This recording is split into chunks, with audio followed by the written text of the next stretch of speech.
అందరికీ నమస్కారం అండి. Welcome to Yog stock. అందరూ బాగున్నారు కదా?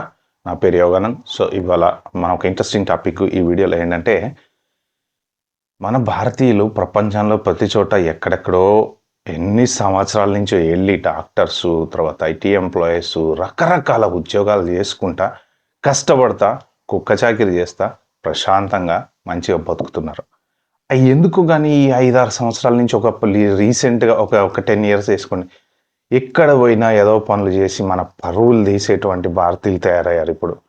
ఒక్కడు చేసే పనికి ఆబ్వియస్లీ నేను ఇంతకుముందు ఒక చిన్న వీడియోలో చెప్పా, ఒక స్కఫ్లు ఏదైనా జరిగిందనుకోండి, లేకపోతే తోపులాట జరిగింది ఫర్ ఎగ్జాంపుల్, స్టాంపేడు, దాంట్లో ఎవడో ఒక్కడే ఉంటాడు రెస్పాన్సిబుల్. ఆ ఒక్కడు ఏదో ఇట్లా వెనక్కి అనడమో ముందుకు అనడమో, ఆ జనాలని నెట్టడమో తొయ్యడమో, వాడు ఏదో ఒక బ్యాడ్ పని చేయడం వల్ల ఆటోమేటిక్గా ఫ్లో అనేది అలా వెళ్ళిపోయి చాలామందికి అది ఇబ్బంది కలిగిస్తుంది అనమాట. సో సింగపూర్లో ఇద్దరు మన భారతీయులు, వీళ్ళు చేసిన పని చెప్తే ఇంకా నాకు చెప్పాలంటేనే సిగ్గవుతుందండి. నిజంగా చాలా చూసాను నేను స్కామ్ కాదు, ఇది రాబరీ. అది కూడా ఎవరి దగ్గర దోచుకున్నారో, దొంగతనం చేశారో తెలుసా? చెప్తే షాక్ అవుతారు మీరు. ఇజ్జత్ పోతుంది నిజంగా భారతీయులు అంటే. ఓకే సరే, మెయిన్ ఏంటంటే ఇప్పుడు నేను మన వాళ్ళని తప్పు పట్టడానికో దేనికో చెప్పట్లేదండి. ఇట్లాంటి వీడియోలు ఎందుకు చేస్తున్నా అంటే అవేర్నెస్ కోసము. రీజన్ ఏంటంటే ప్రపంచ నలుమూలల, ఆఫ్రికాలో, శ్రీలంకలో, ఎక్కడ చూసుకున్నా కూడా మన తెలుగు వాళ్ళు కానీ మన భారతీయులు రకరకాల మంది ఉంటున్నారు. అందరూ చాలామంది ఏదో ఒక రకంగా కష్టపడుతూ బతుకుతున్న వాళ్ళు. దయచేసి వాళ్ళ పరువులు పోయే పనులు మాత్రం వేరే వాళ్ళు ఎవరు చేయకూడదన్న ఉద్దేశంతో అవేర్నెస్ క్రియేట్ చేయడం కోసం చేస్తున్నా తప్ప వేరే ఉద్దేశంతో కాదు. సో ఇంకా మన టాపిక్లోకి వెళ్ళే ముందు నా ఛానల్కి ఏమైనా ఫస్ట్ టైం వచ్చినట్టుంటే ప్లీజ్ అండి సబ్స్క్రైబ్ చేసుకోండి. అలాగే నా వీడియోలు నచ్చితే మాత్రం లైక్ చేయండి, షేర్ చేయండి. సో ఈ పర్టికులర్ వీడియో మాత్రం ఒక నలుగురికి అయితే దయచేసి ఫార్వర్డ్ చేయండి. అట్లీస్ట్ కొంత మార్పు వస్తుందేమో చూద్దాం. సో ఇంకా టాపిక్ ఏంటంటే, ఇద్దరు మన ఇండియన్స్, ఆరోగ్యస్వామి, రాజేంద్రన్ అనేటువంటి వీళ్ళిద్దరూ సింగపూర్ చూడడానికి వెళ్ళారనమాట. చాలా మంచి ప్లేస్ సింగపూర్. నిజంగా అసలు క్రైమ్ ఫ్రీ కంట్రీ అండి. దాదాపు సింగపూర్లో మీకు క్రైములు చాలా తక్కువ. ఈవెన్ పోలీస్ స్టేషన్లో కూడా పోలీసులు ఐటీ ఎంప్లాయీస్ లాగా అలా వచ్చి సరదా కూర్చుని వెళ్ళిపోతూ ఉంటారు అనమాట.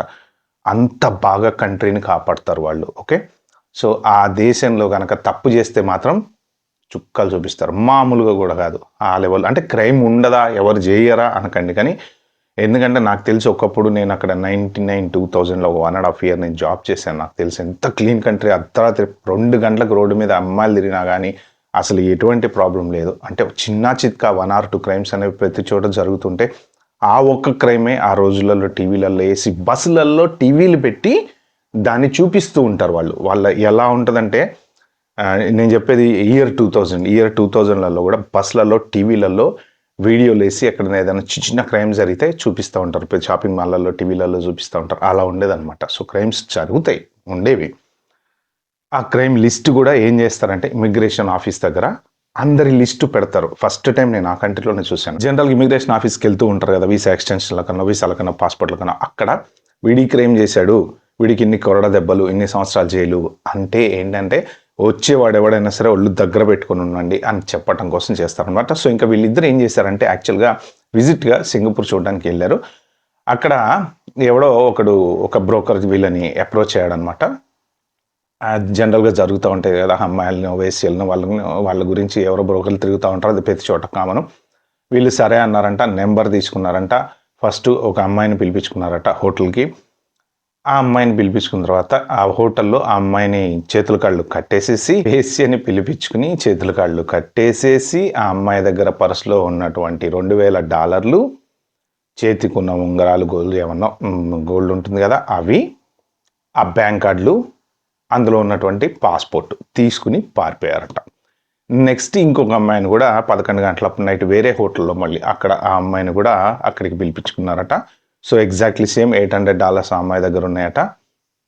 పాస్పోర్ట్, డబ్బులు అవి తీసుకుని జంప్ అయిపోయారంట. సో ఫైనల్గా వీళ్ళు పట్టుకున్నారు. పారిపోయే ప్రసక్తి లేదండి సింగపూర్లో, అసలు నోవే, తప్పించుకునే ఛాన్స్ లేదు.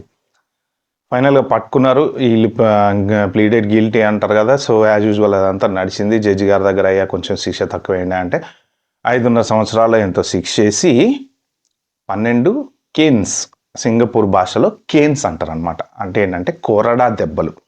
కొరడా దెబ్బలు అంటే మామూలుగా ఇట్లా ఏదో మనకు ఉన్నట్టు ఏదో పండగలకు బయట వాడు వచ్చి కొట్టుకుంటూ ఉంటారు చూసారా, అట్లా కాదండి. కొరడా దెబ్బలు అంటే చాలా స్ట్రాంగ్ ఉంటాయి అక్కడ. ఇదివరకు శిక్షలు అలా ఉండేవి. ఒకప్పుడు ఏంటంటే కొరడా దెబ్బలు శిక్షలు ఉండేవి. ఇప్పటికీ మలేషియాలో కానీ సింగపూర్లో కానీ వాళ్ళంతా కేన్స్ అనేది ఫేమస్ అనమాట. చాలా చోట్ల లేవు ఇవి. సో వాళ్ళ దగ్గర ఏంటంటే ఆ ఒక్క కొరడా దెబ్బ కూడా జీవితాంతం గుర్తుపెట్టుకోవచ్చు. అట్లాంటి 12 కొరడా దెబ్బలు అంత స్ట్రాంగ్ ఉంటాయి అవి. వాళ్ళ శిక్షలలో పార్ట్ అనమాట అది. జైలు శిక్షతో పాటు ప్రతి దానికి కూడా కొరడా దెబ్బలు అనేవి కామన్. సో 12 కేన్స్ ఇచ్చారంట. అంటే వాళ్ళకి లెక్క ఉంటుంది, ఈ శిక్షకి ఇన్ని కేన్స్ ఇవ్వాలి, ఈ శిక్షకి ఇన్ని కేన్స్ ఇవ్వాలి అని చెప్పేసి. అలాగా వీళ్ళకి శిక్ష అయితే పడింది. బేసిక్గా 5 సంవత్సరాలు విజిట్ వీసా మీద వెళ్ళి కంట్రీస్ చూద్దామని వెళ్ళి చివరికి అసలు చెప్పుకుంటే ఇజ్జత్ పోతుంది. వాళ్ళు దొంగతనం ఎవరి దగ్గర అండి చేసింది? వేసేల దగ్గర దొంగతనం చేసుకునే స్థితికి దిగజారిన పరిస్థితి వచ్చింది.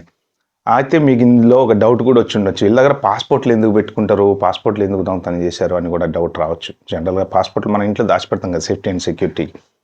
యాక్చువల్గా ఏంటంటే అక్కడ బయట దేశం వాళ్ళు కూడా విజిట్ వీసా మీద వెళ్ళి కూడా ఇలాంటి పనులు చేసే వాళ్ళు ఎవరైనా ఉన్నారనుకోండి, యాక్చువల్గా ఏంటంటే విజిట్ వీసా మీద వెళ్ళిన వాళ్ళు దాదాపుగా ఎక్కడికి వెళ్ళినా పాస్పోర్ట్ క్యారీ చేయమని అంటూ ఉంటారనమాట. సింగపూర్లో మనకు ఎంప్లాయ్మెంట్ ఆథరైజేషన్ ఉంది అంటే ఎంప్లాయ్మెంట్ కార్డ్ ఏదన్నా ఉంటే ఆ కార్డ్ క్యారీ చేయాలి.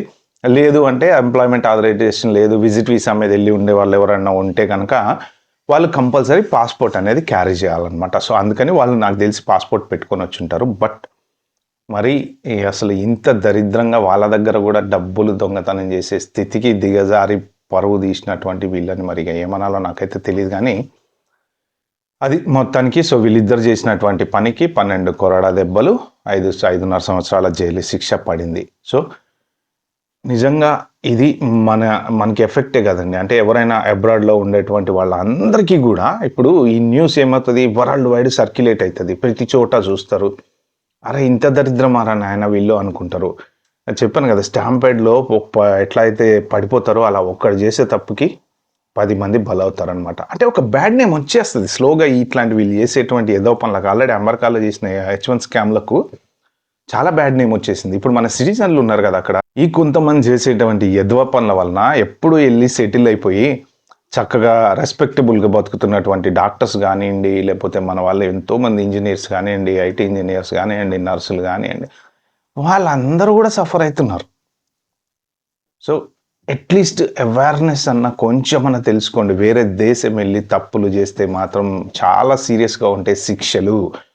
ఇండియాలో ఏదో తప్పించుకుంటా, మాకు వాడు తెలుసు, మా బాబాయ్ తెలుసు, మాకు లాయర్ తెలుసు, మేము బెయిల్ వేసుకుంటాం, బయటపడతాం అని అనుకుంటారేమో. కానీ ఫారెన్లో కుదరదండి. ఫారెన్లో ఏ తప్పు చేసినా సరే సీరియస్గా ఉంటాయి శిక్షలు. ఎస్పెషల్లీ ఫారెనర్స్ అంటే ఇంకా సీరియస్గా ఉంటాయి. ఇది అందరూ తెలుసుకోవాల్సింది. షాప్ లిఫ్ట్లు, ఇది చూశారు కదా, రీసెంట్గానే ఒక 2 వీడియోలు పెట్టా. వాళ్ళు అమెరికాలో మన దొంగతనాలు చేశారు. ఒక ఆమె బ్రాస్లెట్ దొంగతనం, ఇంకొక ఆమె ఇది $2,000 వర్త్ ఆఫ్ ఈ గూడ్స్ దొంగతనం చేసింది. ఎందుకు ఇంత కక్కుర్తి బతుకు? డబ్బులు ఇచ్చి కొనుక్కోండి, హ్యాపీగా కొనుక్కోవడం, లేకపోతే విండో షాపింగ్ చేయండి, అంతేగాని పరువులు మాత్రం దయచేసి తీయకండి. ఓకే ఫ్రెండ్స్, ఇది వీడియోలో నేను చేద్దాం అనుకుంది. వీడియో మీకు నచ్చినటువంటి ప్లీజ్ అండి like share subscribe my channel. Thank you.